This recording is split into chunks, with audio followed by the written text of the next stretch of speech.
Jesus speaks frankly about the fearsome costs of discipleship. Those who follow him should know from the outset that completing the course of discipleship will finally mean renouncing all other allegiances. The Holy Gospel according to St. Luke, the 14th chapter.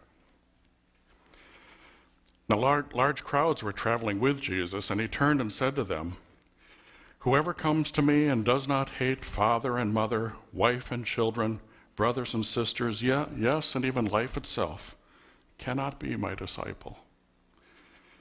Whoever does not carry the cross and follow me cannot be my disciple.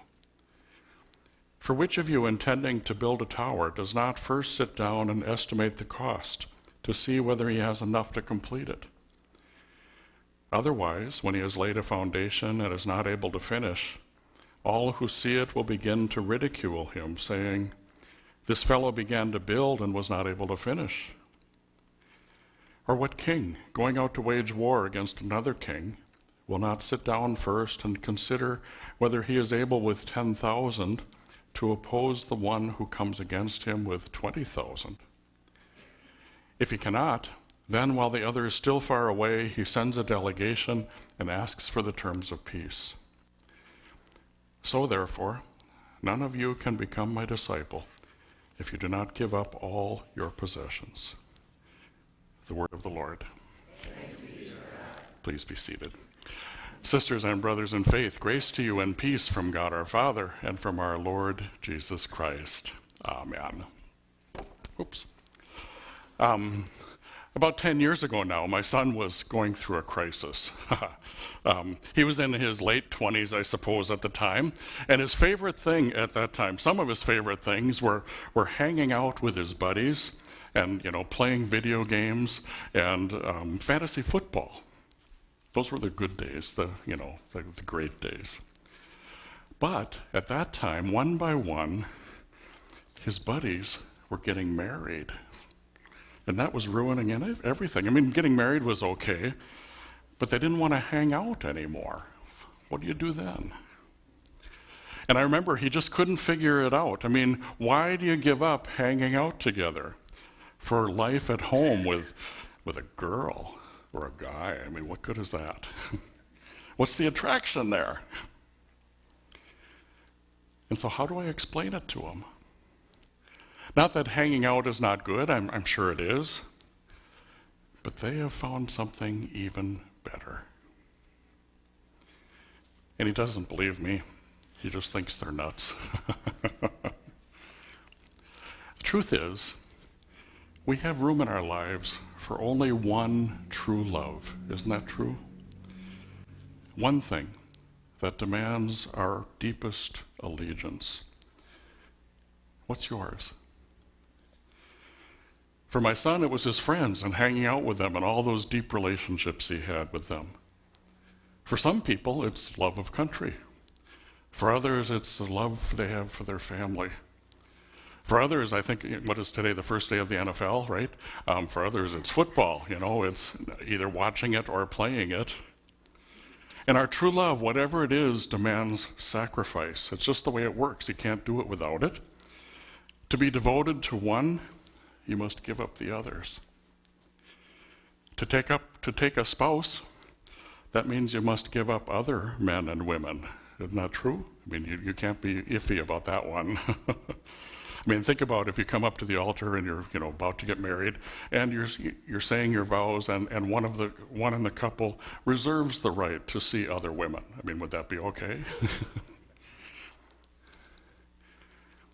There's something so good about being with this one that you forget about the others, and you're willing to work through disagreements as they come, whether it's sickness or whether it's poverty or all those things that happen when you're married to somebody. Likewise, to be in the NFL, the first thing you have to do is you have to practice. You have to eat right, you have to study film, you have to be kind of skilled at things that I've never been skilled at. And you have to be totally committed to your team and your sport. And the coach, if he's a good coach, will not tolerate anything less than your very best and all that you have to give. If your country is your one thing. You might give up your family or give up your job to go to war. You might give up those big paychecks in the private sector to run for president or something like that. Or the candidates for president, they give up the private life. They have nothing that's not hidden. Everything becomes public in their lives. We have room for only one true love, and it will take priority over all the others.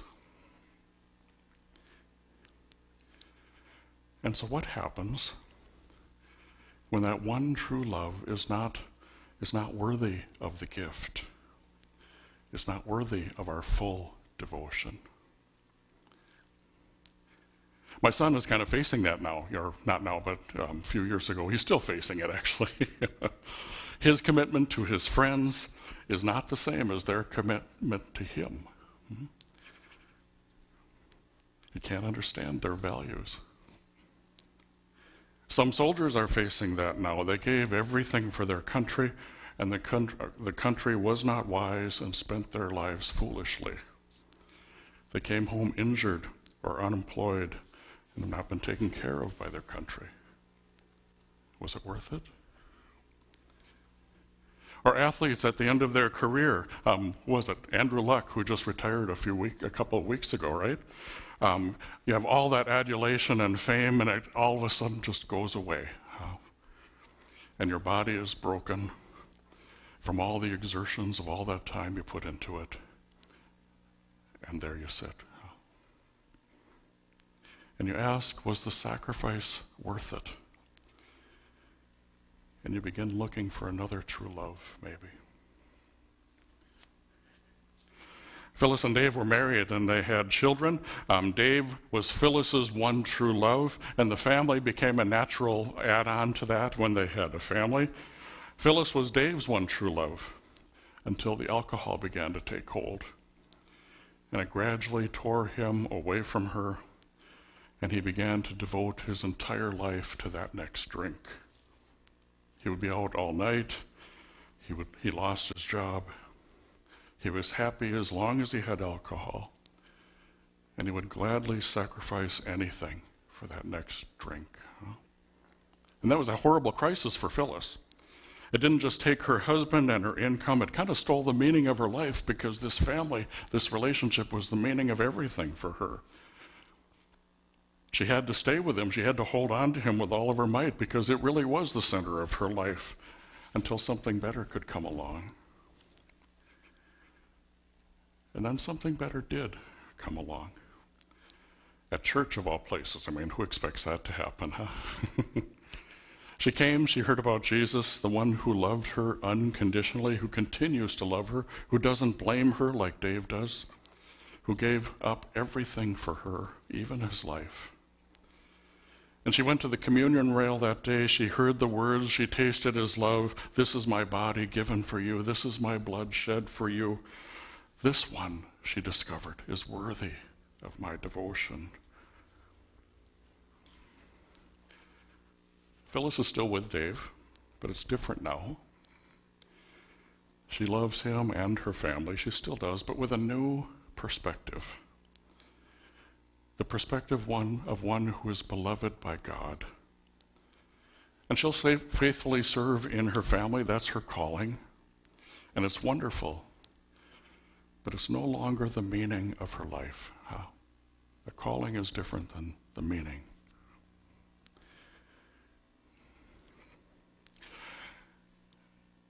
In a previous parish, we did this, I think it was called, what was it?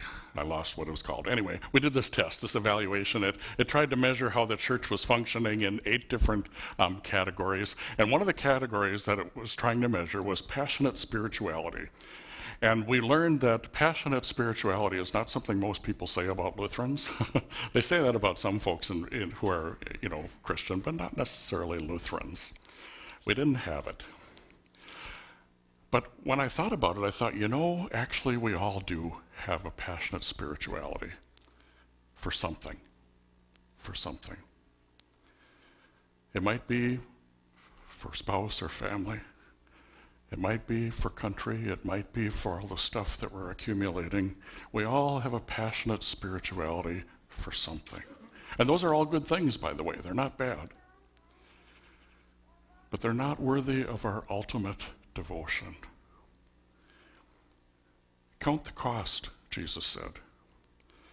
All of them are only good for half a building. All of them will disappoint one day, right? They cannot deliver the life that they are promising. And Jesus said, whoever comes to me and does not hate father and mother, wife and children, brothers and sisters, yes, even life itself, cannot be my disciple. In other words, you can only have one true love. Huh? The rest will come in a poor second. So what's your one true love? What is it? Is it family? Is it friends? Is it country? Is it stuff? I mean, those are all good things. Or is it Jesus, the giver of every one of those gifts? We're all passionate about something. Is it worthy of your life? Can it deliver on its promises? Our Lord is also passionate. Jesus' passionate spirituality is centered on you and me. He came to this planet for you. He taught and he raised and he died for you. He allowed them to arrest him and torture him for you. He allowed them to pound nails into his hands and feet and a spear into his side for you. He allowed them to kill him for you. And he rose also for you. All of it was for you. And like a groom at the altar, our Lord has made his vows of love for you, spoken them in pain and blood and his entire life lived. His passion, his one true love is you.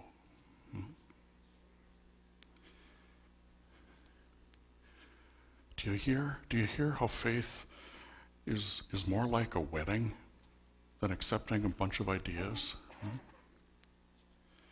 This Jesus, yeah, he's going to cost you something, but he's worth it. He's worth all of it and more. He is the treasure hidden in a field for which a person will gladly go and sell everything they have in order to have that field and that treasure, right?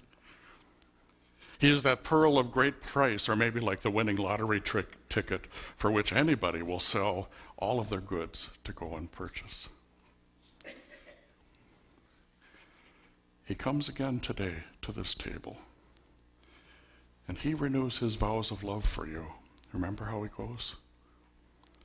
This is my body given for you. This is my blood shed for you. He's all in for you.